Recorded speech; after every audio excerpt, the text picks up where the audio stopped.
The signal that should have been lost. The station floated at the edge of known space, rusted, forgotten, and silent for years. Only the stars kept it company, watching from far away. But inside, something stirred, old systems blinked awake. Dusty. Consoles flickered as the emergency beacon lit up red. A signal, weak but persistent, crawled out from the void. It wasn't meant to reach far, just a final cry for help before everything fell apart, and yet, it did. Thousands of light years away, deep in Terran space, a satellite listening for lost voices caught it. For most civilizations, it would have been ignored, a whisper too soft. But Earth had learned never to ignore whispers in the dark. At the Terran Defense Command, an alert rang out. Commander Liam stood over the console, reading the decoded message. His face went pale. Colony Perseus, 9. Under siege. Civilian lives lost. Need help. Coordinates attached. No time. Please. Liam didn't hesitate. Send it up the chain, he said. And prepare Blackstorm Protocol. Humanity had changed in the last 2 centuries. It used to watch and wait. But now, Earth answered cries for help with fire and thunder. They had been called monsters, saviors, demons, gods. The truth was more dangerous. They were survivors. Within 2 hours, the Black Fleet mobilized. 30 dark ships, shaped like shadows and armed like stars. They didn't fly for glory. They flew because someone asked for help, and Earth had heard. Meanwhile, at the edge of Perseus, 9, the attackers didn't know what was coming. The invaders were a race known as the Scar, tall, bone-plated creatures that lived only for war. They had taken over small colonies before. No one ever stopped them. No one dared. Their ships surrounded the colony like vultures. Fires burned on the surface. People hid underground or ran through the wreckage, screaming. The colony's small defense force had already fallen. Only silence answered the screams now, but one young technician named Myra, with blood on her forehead and a broken leg, had crawled into the backup station. She pressed the emergency button again and again, hoping someone, anyone, might hear. Then something strange happened. The sky turned dark, not with smoke. Not with clouds. But with ships. Ships that did not belong to the colony. Ships she had never seen before, and they didn't come quietly. The Black Fleet exited faster than light travel, like blades tearing through space. The lead warship, Silent Vow, fired before its full hull even entered real space. Blue plasma streaked through the black. 3 Scar vessels exploded instantly. Inside the Scar command ship, alarm screamed, "What is this?" Roared the Scar leader, but no one could answer. Because none of them had ever fought humans. From orbit, the Black Fleet began dropping command pods. Sleek, fast, and filled with Deathwelders, elite human soldiers bred for extremes. They hit the ground running, literally, like shadows with fire in their blood. Myra, still half buried under rubble, stared at the sky and whispered, "We are not alone anymore." In the control center of the Silent Vow, Commander Liam looked at the display. Begin full planetary sweep. No survivors among the Scar, he ordered. This was not revenge, this was humanity keeping a promise. Never again would a call for help go unanswered. Deathwelders touched down. The sky was filled with streaks of fire as the drop pods fell, cutting through clouds and atmosphere with terrifying speed. Each pod held 5 Deathwelders, humans trained in gravity so strong, most species would collapse just standing. These weren't ordinary soldiers. They were built for chaos. As the pods slammed into the burning surface of Perseus, 9, the Scar finally saw what they were dealing with. It wasn't just weapons. It wasn't even ships. It was fury in human form. The pods hissed open. Out stepped soldiers in matte black armor with no insignias. No banners. Just cold silence and perfect discipline. 1 Scar unit charged a landing zone. They had numbers. They had blades, but the Deathwelders had speed. A single human moved like a blur, ducking under a Scar spear and driving a blade through its chest. Another used his gauntlet to punch through armor. One by one, the Scar fell, and the humans kept moving forward without a word. Myra watched from her broken shelter, her eyes wide. A soldier saw her and knelt beside her. "You're safe now," he said softly, lifting a beacon from his belt. He tapped a command, and within moments, a medical drone flew down from above. She opened her mouth to speak, but the soldier had already turned to rejoin the fight. There were more lives to save. More enemies to destroy. Overhead, in orbit, Commander Liam stood on the bridge of the Silent Vow, arms crossed behind his back. Tactical displays lit up before him, Scar fleet attempting retreat, an officer. Reported, deny them, Liam said without emotion. The Black Fleet moved as one. Fighters danced through space, weaving between larger warships. Pulse cannons and missile clusters launched a storm of death. One by one, the Scar vessels tried to run, and one by one, they were erased from the stars. Back on the ground, entire squads of Scar surrendered. Some tried to speak. Some begged. But the humans weren't listening. It wasn't cruelty. It was memory. The Scar had destroyed dozens of peaceful colonies. Burned children. Torn apart shelters. Humanity remembered everything, and now, Earth had sent its answer. Not diplomats, not peacekeepers, just a promise, no more. As night fell over Perseus 9, the colony was silent again, but not from fear. This time, it was calm. Safe, command tents were deployed. Medical stations set up. Survivors were found, fed, and treated. Myra sat inside a med bay, wrapped in a silver blanket. A calm voice echoed from a floating AI assistant beside her. Your distress signal saved hundreds, it said. She didn't reply. She was still processing the fact that Earth had responded at all. And not just with help, but with fire. Outside, the Death Welders stood guard around the camp. None spoke. None smiled.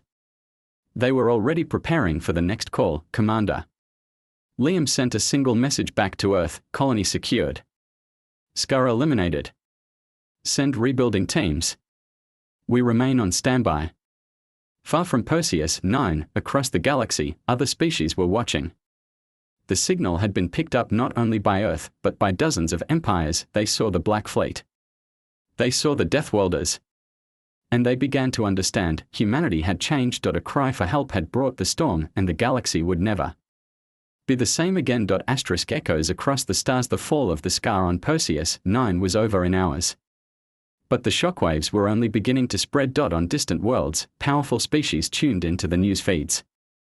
Footage leaked from orbital satellites showed the Black Fleet blotting out the sky, and Death Welders clearing the battlefield with brutal precision. For some empires, it was a warning. For others, a cause for panic. In the marble halls of the Danexian Union, ambassadors watched the broadcast in silence. The Grand Speaker broke the stillness. This was not diplomacy. No, replied his advisor. It was justice. Human style. Meanwhile, on a border moon in a quiet sector, an old station chief watched the transmission in disbelief. Those ships, he whispered. We thought Earth was asleep. Earth wasn't asleep. Earth had simply been watching. Back on Perseus 9, the survivors began returning to the surface. Buildings were cleared. Fires were put out. Food and water were handed out by drone units and human medics. Myra limped through the main corridor of the colony's comms tower, supported by a brace and guided by a soft-voiced AI drone. She stopped in front of the emergency console, the same one where she'd hit the distress button. So small. So simple, and yet, that signal had awakened giants. She stared at the console, her eyes wet. I didn't know anyone would come, she said. A calm voice behind her answered, we always come. It was the same soldier from before. No name. Just presence.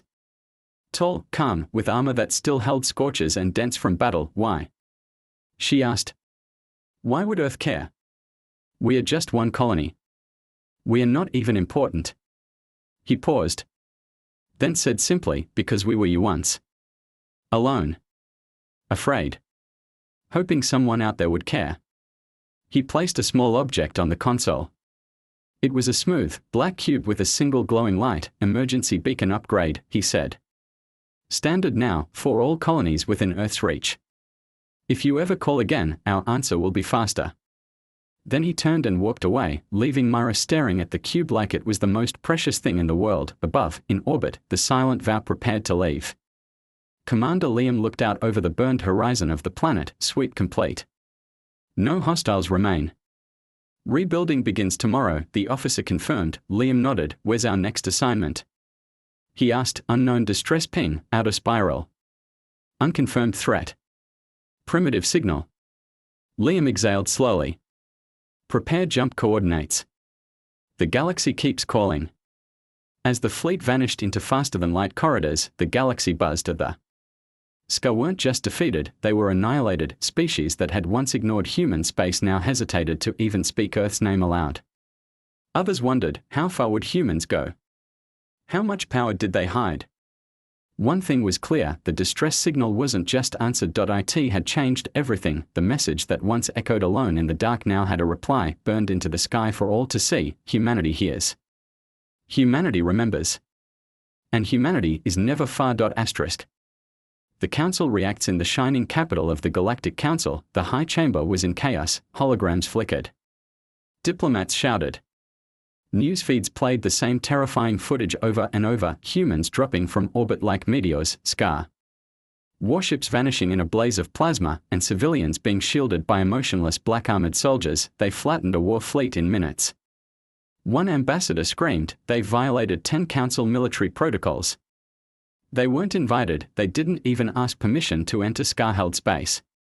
But no one could deny the truth. Earth had received a distress call, and they had responded faster and harder than any known species in the Council's long history. The Council speaker finally raised his voice. Enough. Silence fell. He looked around the chamber. You're all missing the point. Earth didn't ask for permission because Earth no longer needs it. The silence grew deeper. They have stopped trying to fit into our rules, the speaker continued. They watched us ignore colony after colony that cried for help. They learned. And now they've decided to act on their own terms. A few delegates shifted uncomfortably. They are acting like a superpower, said the ambassador from the Tharn Dominion. But without our oversight, they are dangerous. They must be brought to the table. They will not come, said another voice quietly. Not anymore. Back on Earth, the footage of the Perseus 9 liberation was already viral. Citizens applauded. Colonies cheered.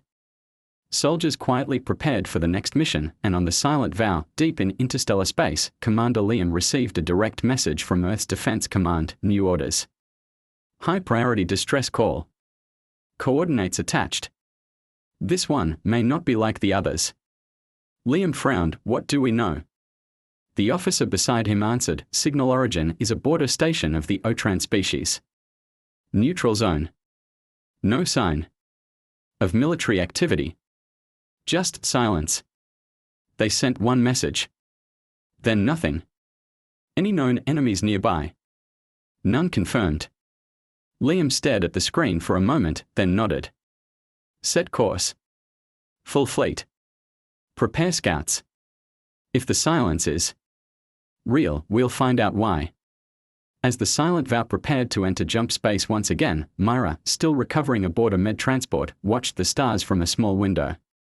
Though she was far from healed, she smiled. Earth hadn't just saved her colony, they had shown the galaxy something new, hope backed by firepower, kindness protected by unstoppable strength. Some feared it. Others respected it. But no one could ignore it. The stars had called, and Earth had answered. Now, the galaxy was waiting to see what that answer truly meant. Asterisk. The silent outpost. The silent vow exited faster than light space near the Otran border.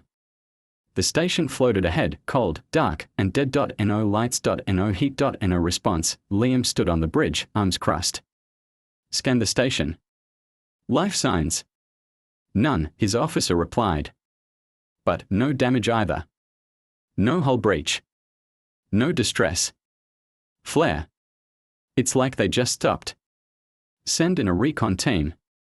Full armor. No risks. 4 drop pods launched from the belly of the warship and docked with the outpost. Moments later, Death Worlders stepped into the silence, weapons raised. The corridors were clean. Untouched, food trays still sat on tables. Beds were made. Terminals showed no signs of struggle. But every single Otran, 62 scientists, engineers, and officers was gone. Not a drop of blood. Not a single shot fired. Just gone. This place gives me chills, one soldier said. They reached the main server core and accessed the last log. It was a voice recording. Distorted. Broken. But they managed to recover one line. They are not what we thought, not ancient, not extinct. Then silence. Liam listened to it twice. What does it mean? His officer asked. I don't know, Liam said. But I want this station sealed and marked as high risk. No one comes here again until we know more. The Black Fleet remained in orbit while drones scanned the outer system. They found strange traces, unusual radiation, unfamiliar energy bursts, and something stranger still, a floating piece of metal, spinning in space, covered in odd markings. It wasn't Otran. And it wasn't human. Liam had it brought aboard. The engineers stared at it in silence. This alloy, it's millions of years old, one of them said. Is it a weapon? No. It's a warning. The markings were ancient. A mix of symbols and waveforms. And though no one could fully translate it, the meaning was clear. Do not wake them. Back on the Council world, more reports came in. Other colonies, Otran, Trillan, even peaceful stations, were going dark. No violence. No destruction. Just silence. Whispers spread across space. Was it the Scars' revenge? Was it the humans, or something older? Some blamed Earth for awakening something with their violence. Others begged Earth for help, and Earth listened. Again, Commander Liam stood before the Black Fleet's command board. One more signal had just come in. Weak. Far away. But familiar. Another cry for help, the officer said. Liam nodded slowly. This one's different. We go in quiet. No thunder. No fleet. Just a scout ship. The galaxy had learned to fear Earth's fire, but now, something else was watching. Something that didn't fear Earth, something the galaxy had forgotten, and Earth was about to find it. The forgotten ones awakened. The scout ship Grey Whisper moved silently through deep space, far beyond settled zones. No flashing lights, no beacons, only stealth mode and quiet systems. Inside, 6 hand-picked death welders sat strapped in. No chatter. No questions. They knew the mission, investigate the source of the strange signal. It had no origin stamp. No known language. Just a sound that felt wrong. Not frightening, worse. Unnatural. The Grey Whisper reached the coordinates, a dark system with no habitable planets. Just a gas giant and a small, frozen moon, but on that moon, a structure. It wasn't made by the Otran, or the Scar, or any Council race. It looked almost like a tower, half sunk into ice, made of black stone that shimmered unnaturally in the weak light. The scout team descended. They stepped onto frozen rock, breath fogging inside their helmets. The air was too thin, the gravity too light, but the pressure in their chests came from something else, something watching. The tower had no doors. No windows. Just a slope that led down into blackness. They entered. Inside, there were walls. Carved with symbols. The kind that didn't match any written language. The kind that made your mind itch when you looked too long. One soldier touched the wall. The entire structure groaned. Then lights came on, not real lights, but a soft glow in the stone, like something alive had just woken up. The air turned colder. Pull back, their leader said. Now. But before they could move, a figure stepped out of the dark. Not walking. Just appearing, tall, pale, eyes like glass, and absolutely still. No heartbeat. No heat signature. The human soldiers raised their weapons, but the figure only looked at them. Then it spoke, not with sound, but with thought. You are not ready. You should not be here. The leader sent a burst message back to Silent Vow. We have contact. Unknown entity. Possible pre-sapient guardian. Sending data. Pulling out. But then, the walls of the tower shifted again, and more figures appeared. Dozens. All watching. No weapons, just presence, just pressure. One human fell to his knees, gasping for breath. The leader shouted, move. They pulled out fast, racing up the slope, dragging their teammate. As they reached the surface, the figures did not follow, but a pulse rose behind them, a deep sound, like a heartbeat. But too big. Too old. From orbit, Liam saw it all on the screen. Get them out. Now. The Grey Whisper launched back toward the fleet. But the pulse followed, and something moved beneath the ice, something huge. A shape, no, a shadow, shifted across the moon's crust from beneath. The ice cracked. Gravity sensors trembled. And for one brief second, the universe felt smaller. The Grey Whisper made it back. Just barely. No pursuit. No attack, but a message had been left behind, carved in the side of the tower. One word, translated by Earth's best AI linguists, remember. Commander Liam stared at the screen, his jaw tight. This wasn't just about saving colonies anymore. Earth had answered the cry for help, but now someone older had heard Earth, too, and they had awakened. The fire that was heard. The Black Fleet hovered in tense silence above the frozen moon. No one moved. No one spoke. Even space itself seemed to hold its breath. Commander Liam reviewed the scout team's footage again and again. The figures in the dark. The shifting walls. The pulse. And that word burned into the stone, remember. It wasn't a threat. It was a warning. Earth's response to the distress signal had shaken the galaxy, but now something deeper had stirred. Something old. Something no species had seen in living memory. Across the stars, word spread fast. The Galactic Council called an emergency session. Entire civilizations paused their wars and trade routes. Everyone wanted the same thing, answers. What had Earth uncovered? And why hadn't it destroyed them? While the Council debated, Earth did not wait. Humans never did. The silent vow remained in orbit, but Liam had already dispatched deep scan drones to the frozen moon. He had a message prepared for broadcast, not just to Earth, but to everyone. He stood in front of the camera on the bridge, firm and calm. This is Commander Liam of the Terran Black Fleet. 4 days ago, we responded to a distress call. That response led us here. He paused, letting the moment weigh. We have encountered something unknown. Ancient. Possibly older than the Council itself. We believe it's not hostile, but it is awake now. And it knows who we are. He stepped forward, his voice strong. We will not run. We will not hide. We will not stop answering distress signals, no matter where they come from. His eyes locked onto the camera. If there are old powers out there, they need to understand this. We are humanity. We hear the cries. And we always answer. The message was sent out across the stars. Millions watched, and deep beneath the ice, the ancient machines stirred again. Not in anger, but in recognition. The carvings shifted. Patterns rewrote themselves.